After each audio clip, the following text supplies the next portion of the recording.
Okay, this is another example of a problem that you just have to go little by little and look for clues and keep going. So somebody raise your hand and suggest, like, all I want you to practice doing is go little by little, and as soon as you see something of significance, tell me, and then we'll draw it, write it down, or whatever. That's really the method you should be using to solve these problems. The tangent slope is 1 on f. Say again. Tangent slope on f is 1. Stop right there. So part right, part wrong. So just got to acknowledge the part that's right, make that a more permanent part of your memory. Part that's wrong, we fix. It's no big deal. Wrong is as good as right, as long as you figure out why.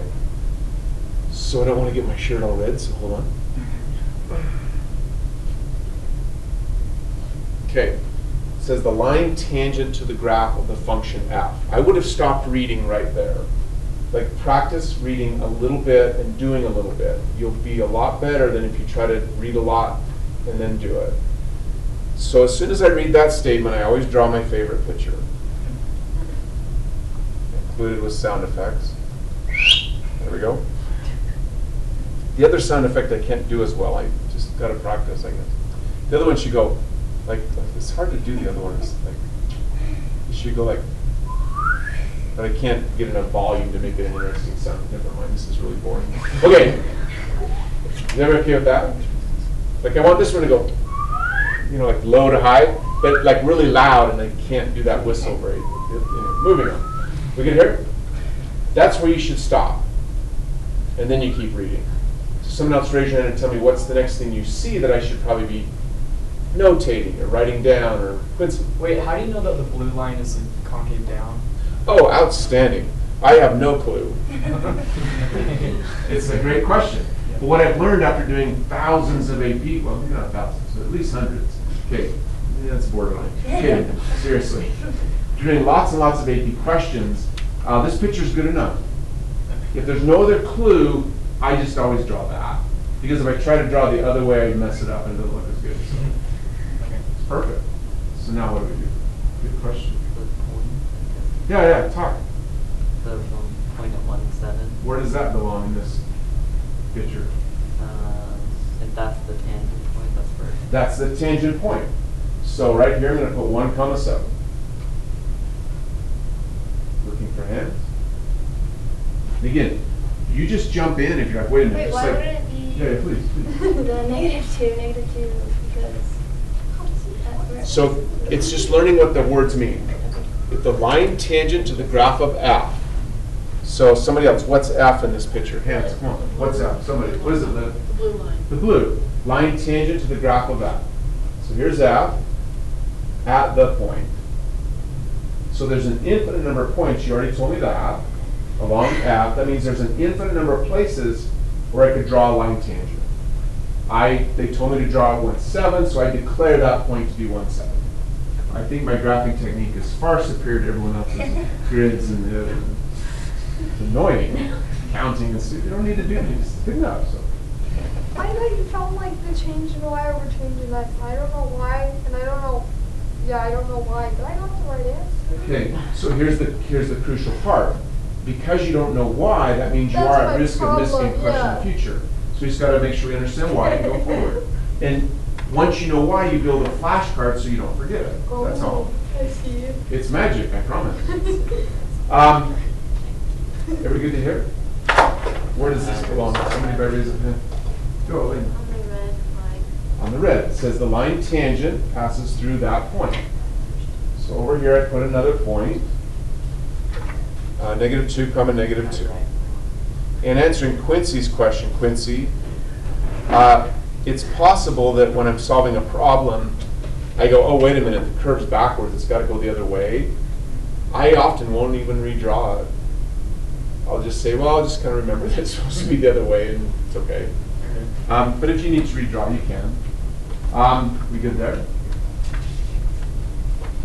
Then it says find f prime of 1. So here's the part that Allison just needs to make the flashcard for.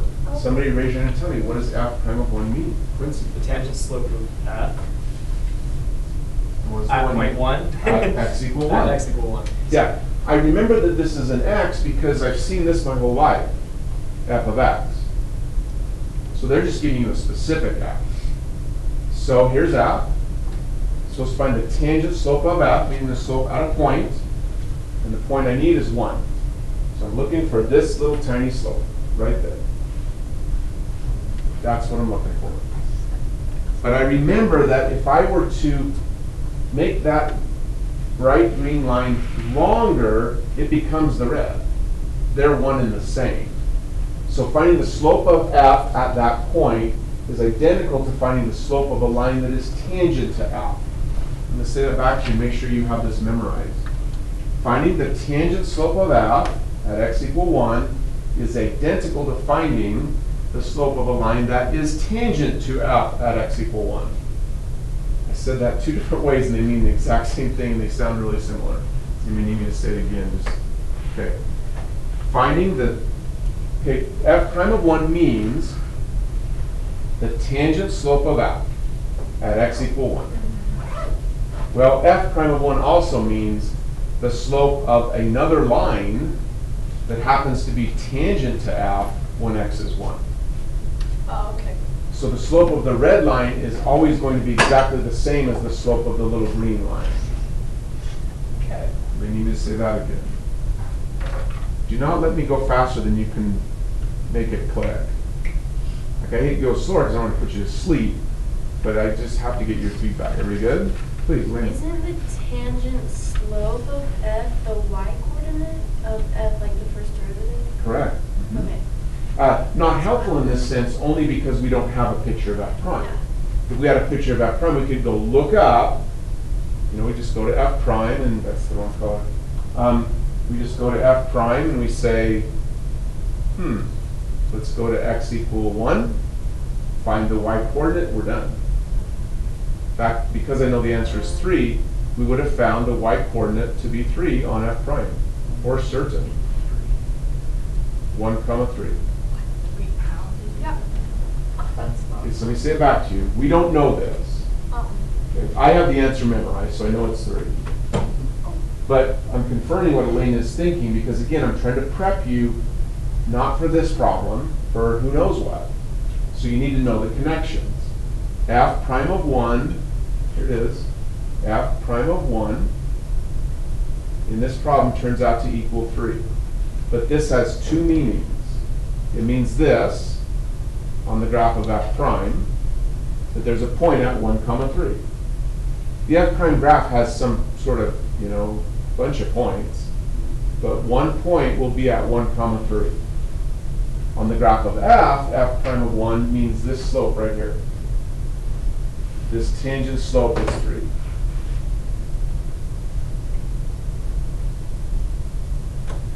We want to talk more about that, please. Is that always the case, like the tangent slope of an f graph, like the function graph, the original, will be a point on the, or like vice versa too, like an f prime, like a point at something 3 or whatever, will be a tangent slope on the f graph? Yes, let me give you a really kind of silly comparison. Emily will always be your sister, right? Right. Right. And that's only because that's just kind of how it worked out, right? She was born, you were born, she was named Emily, you were named Liv, right? That's how f prime and f are related, and they're always related that way. So your question, will that always be true? Absolutely. That's just how f and f prime are related.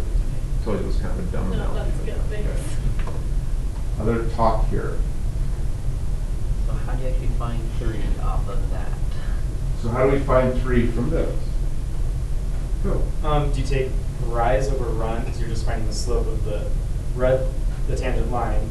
So the rise would be -2 to 7, which is 9. And then the run would be -2 to 1, which is 3. That pen is going to kill me. Look at that mess. Worse. Come on, pen.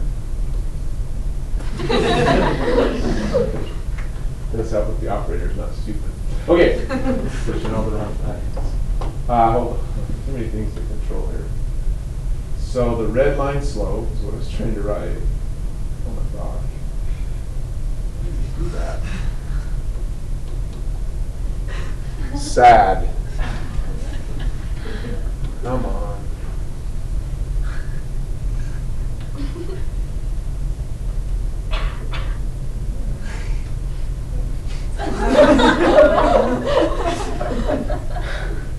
field breaking is off. like, it's like when I try to pull away, it's still right.